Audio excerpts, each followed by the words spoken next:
So, I mean, going back to Shakir, because you're the one with the going into the job search. I mean, based on all that we've discussed, be it full-time jobs, contract work, permanent, temporary, what's your game plan now? Would you perhaps take up the traineeship going into this? That's one option. And Do you have any concerns about the traineeship program?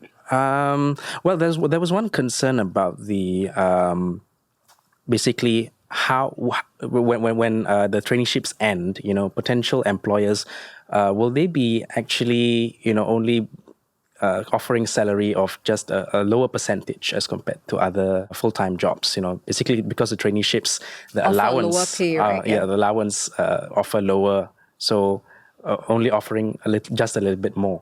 That's why we've sized it very tight, right? I think it's 1,800 to 2,400. That is the range that we're covering 70% of that, and it's for 6 months, 3 to 6 months. And we have also ensured that the first few large companies, these are in the growth area. Now, we have many other companies approaching us.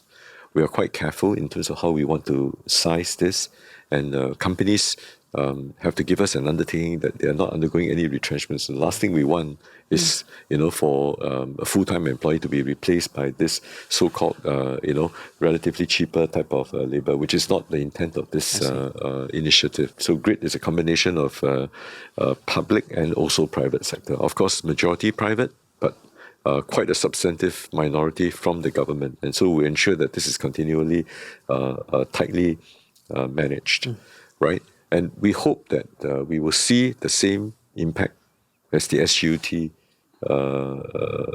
traineeship that was launched during COVID, where after 6 months, the majority of the GRID trainees will then be able to land on full-time jobs.